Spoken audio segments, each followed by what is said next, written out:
Well, welcome back again into some of the little larger pieces of rental equipment that you'll see around a rental yard and the job site, and certainly even around your home that you want to try on. Don't be afraid of some of these machines if you're a newcomer. It just takes a little bit of practice and a little bit of care, and anybody can operate them. So we've shown many people for the first time jobs that they do, and they want to tackle them themselves, do them the way they want to do them, and this would be one fairly standard piece of equipment, a skid steer as this is referred to. And so if you're asking for it or you're looking on the website, the skid excavators and skid steers category is where you would find this. This is a track machine, and the initial purposes of having track machines was on mud, soft soils, areas where you don't want to damage the surface too much. They're not a machine that was originally developed to be used on asphalt and concrete. It's a hard ride when you're using a track machine on those surfaces, but also it's very hard on the tracks. Wears them out. Asphalt's one of the most abrasive materials, and tracks aren't that good on using them on asphalt. But some people want them for the stability and the weight of the machine, because your track assembly is heavier than with tires. So just pick the machine that suits the surface and suits your safety and your job site. Certainly in the early springs, the track machine and mud or real soft surfaces is better than using a tired machine. The tired machine can get stuck a little easier.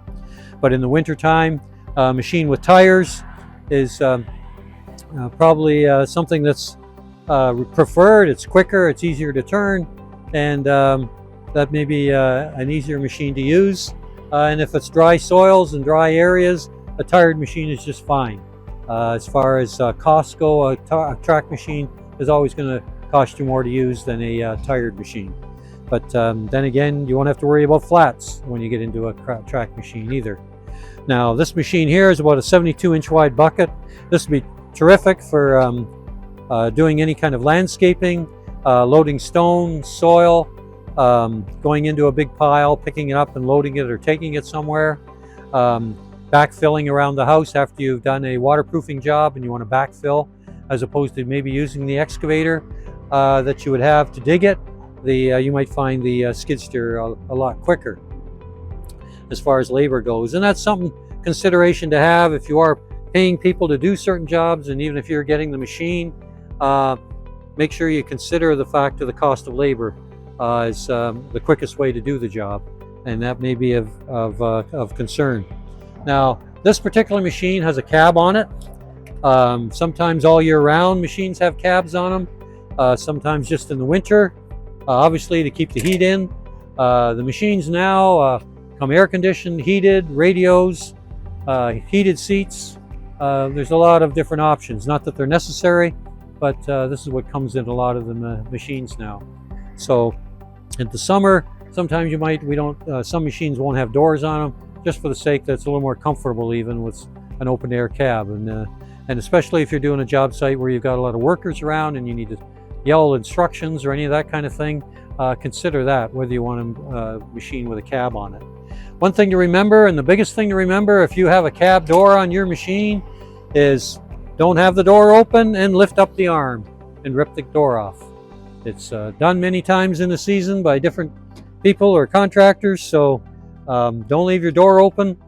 Don't think you can, when you have your bucket up or anything, the door is not going to open all the way because this arm's going to be up and stop it.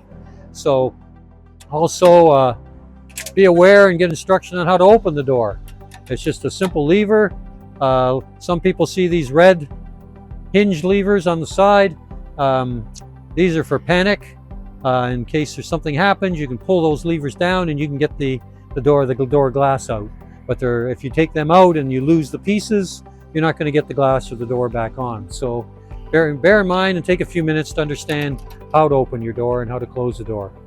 Now, good idea to keep a window a little bit open as well, because some of the cabs, when you're closing them, will almost be airtight, and it's very hard to close your doors unless you leave the window open and let a bit of air in.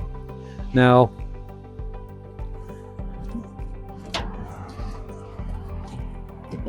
controls are And as this one has an air ride seat, bear in mind that these controls, your arms, safety arms have to be down before you can use anything or do anything.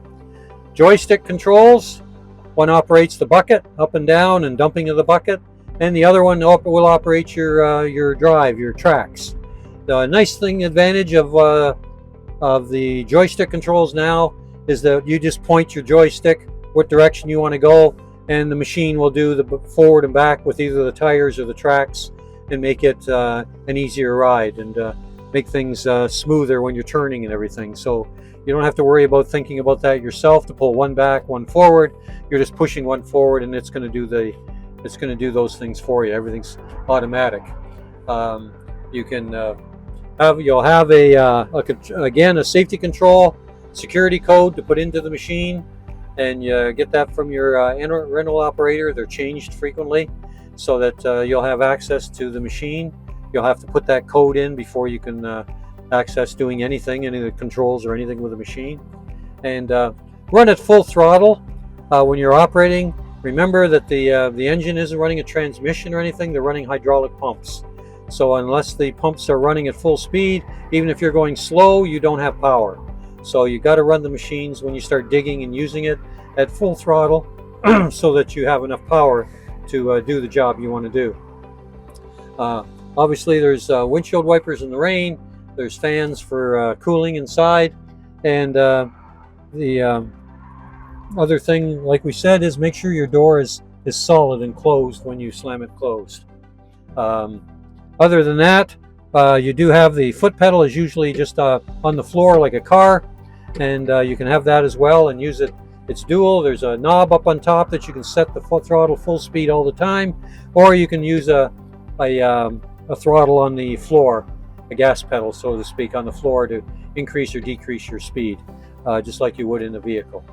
So that's kind of it for this machine.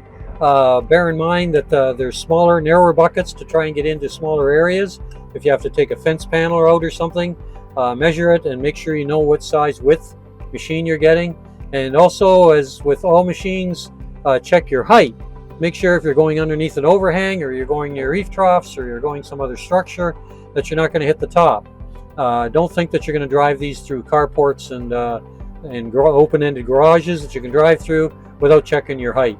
And you may be surprised, you may be fine, but you've got to do some research before you start bringing machines in to get into a certain area if you haven't checked. Also, weight is heavier with these bigger machines, if that's a concern, especially if you're driving over septic tank areas or any kind of areas that have got a buried line or a weeping tile, something like that you don't want to crush. And so these machines the skid steers are a little lower in height than your excavators, but in any case, check your dimensions, check your weight, check your access areas, and then pick the right machine for the job, and you'll be much happier in doing it. So hopefully this helps you along and gives you some guidance, and hopefully you'll subscribe.